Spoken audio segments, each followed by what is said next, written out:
First, improper notice. It's not improper. That's what I'm saying. You're here, Ms. Lakin. Clearly you do know. You don't win on a technicality like that. Hearsay within hearsay under Rule 805. The attached statements contain transaction entries originally made by third party.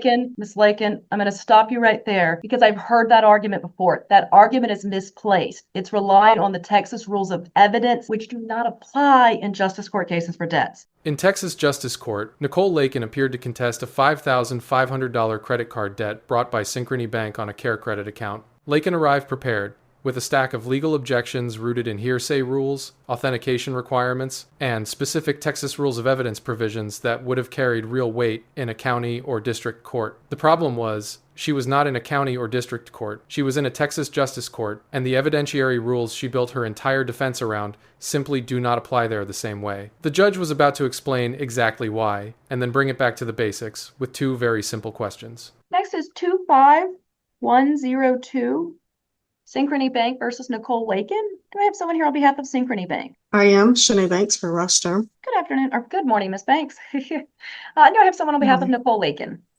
Yes, here. Good morning, Ms. Lakin. Thank you for being here. All right, Ms. Banks, how much is the plaintiff? Now, Ms. Banks, I see that we still had a pending plaintiff's motion for summary judgment, but as we are all here, it may be kind of a moot situation. But why don't you tell me how much is plaintiff seeking? The total amount is $5,059.87 plus cost of court. All right, and then are y'all seeking post-judgment rate? No post-judgment interest. Nope. They wish to waive that. All right, and then is Synchrony the originator of the debt, or did they purchase it? Synchrony is the originator. Is this one of those where it was a GE Capital and they switched names? Or was it Synchrony all the way?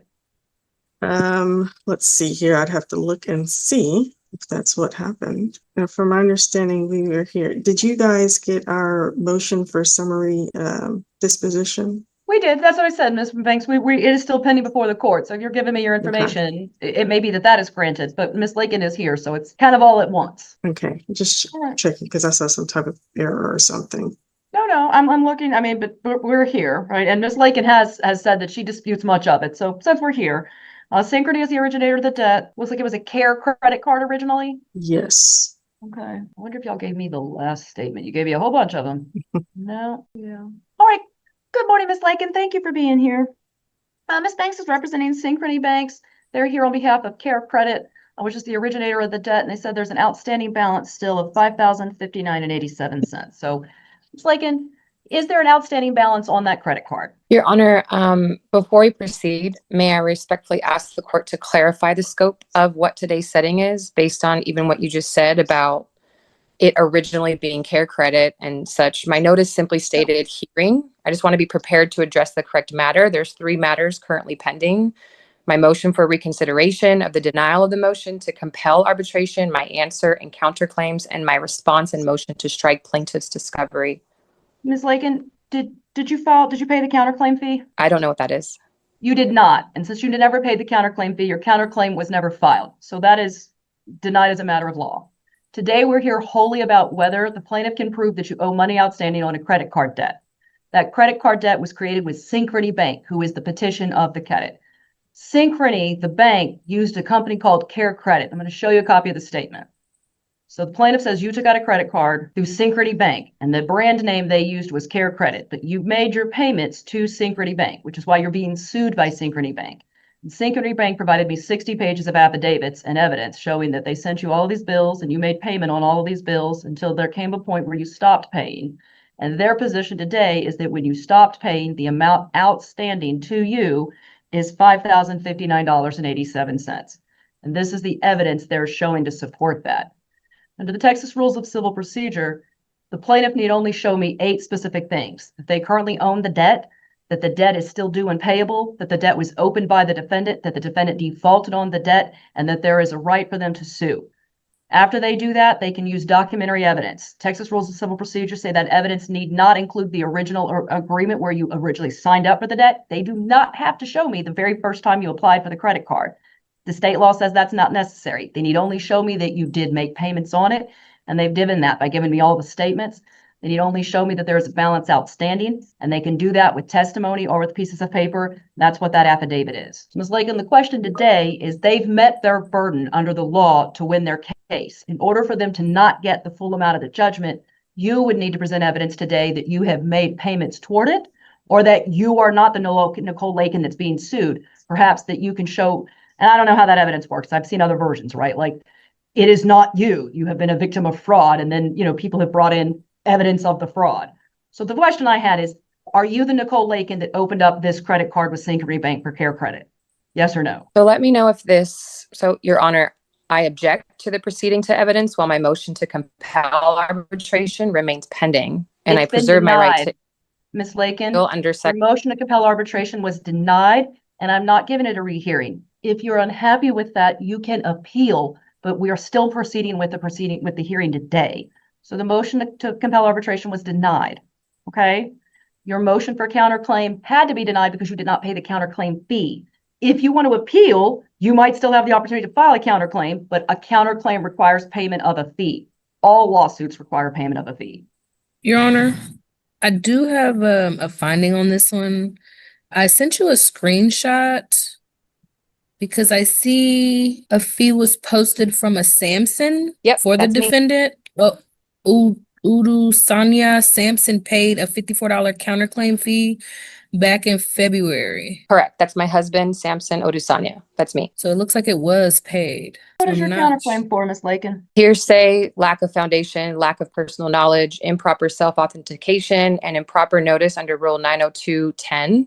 And I would love to be heard on that. Ms. Lakin, what's the cause of action? Cause of action. Can you help me understand that better? I can't, because I'm the judge. I can't advise you about, if you filed a counterclaim, you have to say that they have broken the law or committed a crime against you that entitles you to punishment or entitles you to something. What have they done wrong? Correct. Thank you, Your Honor. So first, improper notice. But you're here, so that's not true. That's my point. You're here. Clearly you have notice and you filed a counterclaim, so you definitely are aware. So that part is moot. What's the rest of the claim?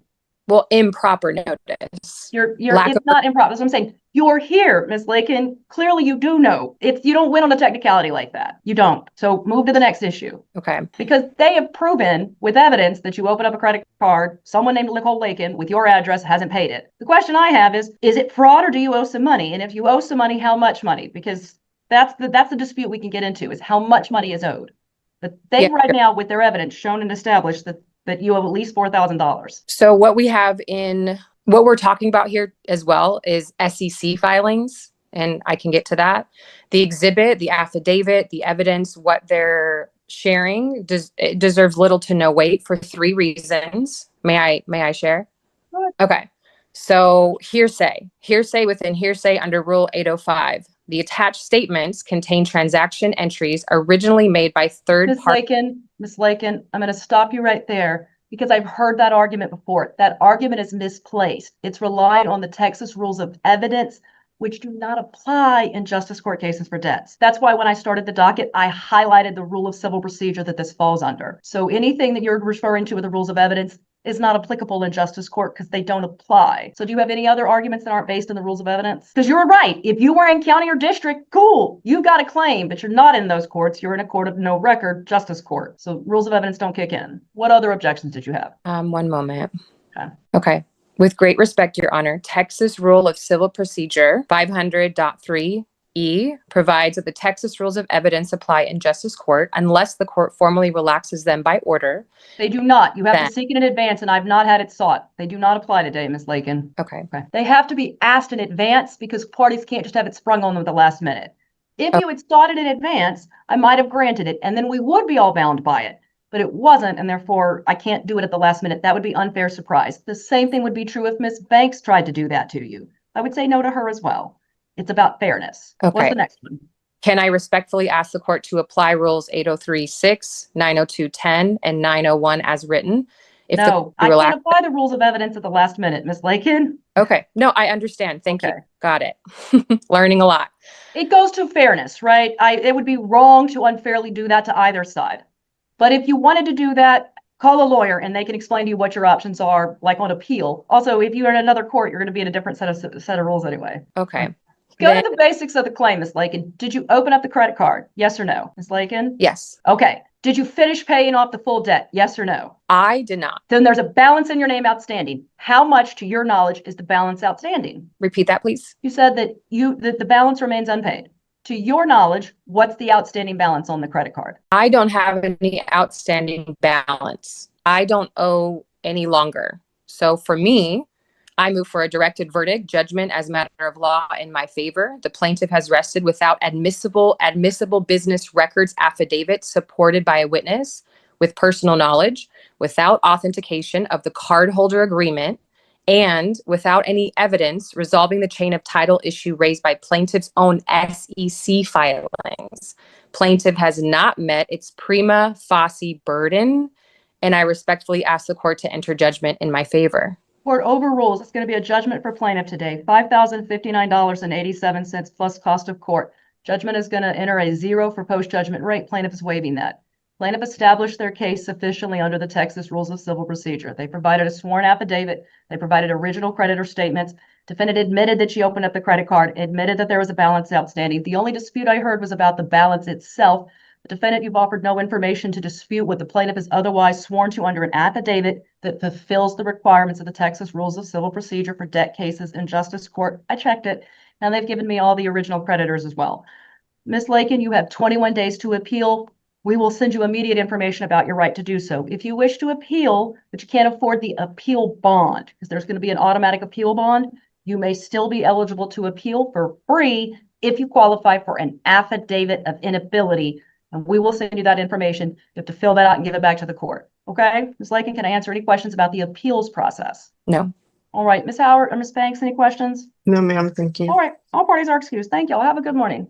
Most people assume that when you walk into any courtroom, the same rules apply everywhere. In Texas, that is not how it works. Justice Court operates under Texas Rule of Civil Procedure 508, a simplified framework designed for small claims and debt collection cases. It runs under a lower evidentiary threshold than county or district court. That means the full Texas rules of evidence governing hearsay, authentication, and business records do not automatically apply in Justice Court unless they are formally requested in advance and granted by the court before the hearing begins. Texas is not alone in this. Many states have some version of a small claims or limited jurisdiction court that operates under simplified rules, including California, Florida, New York, and Michigan. The specific rules vary by state, but the principle is the same. These courts are designed to be accessible without requiring full courtroom procedure. That distinction matters enormously because a defense strategy built entirely around formal evidentiary rules walks into that courtroom already disarmed. Lakin had 21 days to appeal, and the option to file an affidavit of inability if she could not afford the appeal bond. Whether those same arguments carry weight in a higher court, where the rules of evidence do fully apply, is a completely different question. If you think the rules of evidence should automatically apply in every court, drop your thoughts in the comments and subscribe for more cases like this one.